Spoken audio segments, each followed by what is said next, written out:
Guys, I want to use this opportunity to say Ghana music industry needs to rejig itself because a lot of people did expect much from Ghana. I think right now the likes of Shatta Wale and others, they need to rally around themselves to make the Ghanaian music industry a better place for investors and for foreign actors to come in. Ghana has a peaceful environment to host international festivals, and that they can capitalize on and invest a lot of money into it. What is your own take about this? Recently, Shatta Wale came out with a particular word for Portable, and he dropped a song for Portable in response to what Portable said about him. I think we have to catch a glimpse of Shatta Wale talking to Portable in a song. Listen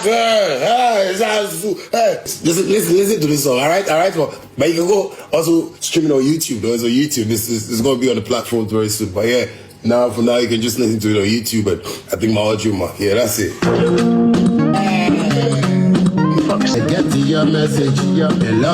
What is your own take about this? I want you to put that in the comment section. Some people are saying that the likes of Shatta Wale should not be responding to Portable because Shatta Wale was already a big artist before coming in of Portable. But you understand the significance of industry and significance of population when you talk about music in Africa. To an extent, Nigeria has the biggest market for music in Africa, or the biggest music industry in Africa, and this is what they are leveraging on to exploit and sell their artists to the world. What about South Africa? South Africa is one of the biggest music industry in Africa. They have the likes of Tyler, they have a lot of numbers, a lot of others like DJ Kofi. These guys are really doing well enough in the industry, and they are Grammy award winners. You need to understand that these guys are respected in the industry. Charting the course of African music or the future of African music, we need to rally around ourselves as nations. The likes of Tanzania, the likes of Nigeria, Cameroon,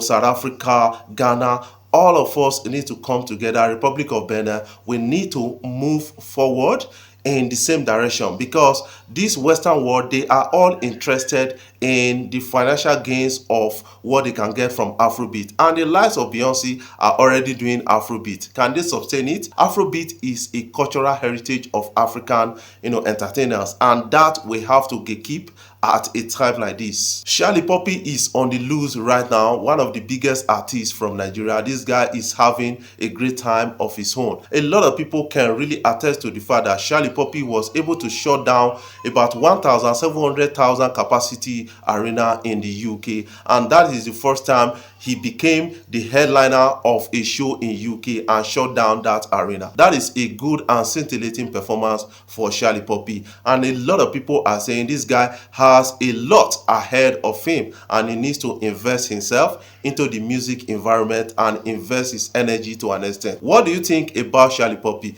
He came out to say he does talk song. That is the first time I'm hearing an artist saying he does talk song. Do you think he's favored with that? I think the style of Shatta Papi has actually helped him to stand uniquely in the music industry. That is what it is. But a lot of people are coming out with an advice for Shatta Papi, saying that you don't have to stay monotonous, or you don't have to stay with a particular style of music. You have to diversify to an extent, because the music environment is dynamic, it's constantly changing, and you have to change with time. Rema is the first African artist to get an award from the Chinese music industry. We have to commend Rema to an extent. One of the rarest artists from Africa to top chart in India. That is a big one. Remember that Rema came out to say, what I am doing is Afro rave. I sound Indian and Arabic, so I still want to conquer their market. A lot of people thought it was a child's play, but right now Rema is gaining a lot of ground. What is your own take about my story so far? I want you to put that in the comment section. Headies, can they achieve the Grammy of Africa? That is what a lot of people are really asking, because Anima Shaun has said he's bringing down Headies to Nigeria, and that is going to stay in Nigeria because it is our heritage. It's meant to celebrate African artists to an extent. And a lot of people are saying, we can really reinforce the credibility of Headies for total acceptance across Africa so that a lot of people can become major players at the Headies. What is your own take about that? I want you to put your own suggestion in the comment section. Davido, Burna Boy, Wizkid, these guys are gradually passing their torchlight or their baton to the next generation. Who do you think will lead the next generation? A lot of people have come out to say a person of Rema is going to lead the next generation, followed by the likes of Omale and others. What is your own thought about the next generation of artists being produced by Nigerians or from Nigeria? I want you to put that in the comment section. Remember that recently Ghana music industry made a mistake of saying they want to play Ghana only. I think that was one of their biggest mistakes and they are regretting about it because music has now transcends international boundary. The only way to push your music out there is to do collaborations to allow yourself to be heard in other places, not be heard in Ghana alone. That is what they've realized within a short period of time. King Promise and Camido were at the Mobile Awards. They did a City performance. A lot of people were excited to see men from Ghana actually rapping hard on global stage. What is your own thought about this? I want you to put also in the comment section. Before I jump off, I want to say thank you guys for watching my videos. Thank you for the love so far. If you are new here, you can click the subscribe button below and the bell notification icon to always get notifications each time we upload our videos. Nigeria lost out of the AFCON finals and a lot of people are really sad about it in Nigeria right now. I think the Super Eagles, they didn't do well enough. That is what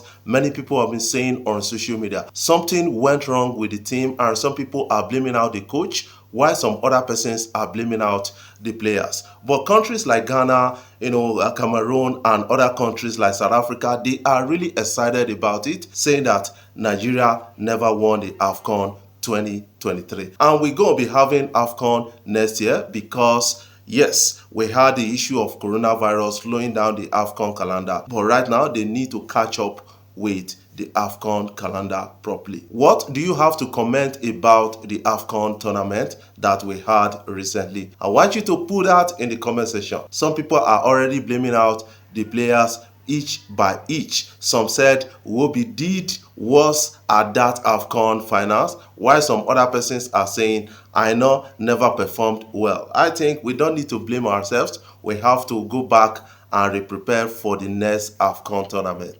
Shatta from Ghana will be excited a bit. I think right now this guy came out to say, you know what, I didn't want Nigeria to win the AFCON tournament because if they win on my page, they go just storm my page, they say all sort of things and the rest. I think it's just a friendly thing. We have to be brothers to each other. Yes, I want to talk about something that a lot of people are not looking into. These Western people, they've started creating a kind of division among us. But we need to understand it that most of this Western world, they are exploiting Africa, while some other persons are genuinely helping out Africa. That is what it is right now. You have to understand that a lot of people are talking about economic prosperity within Africa. Ghanaians will tell you that their economy is better than Nigeria because of the value of their cities, while some other persons will say South Africans are better. We don't need to fight ourselves. The largest economy in Africa is Nigeria.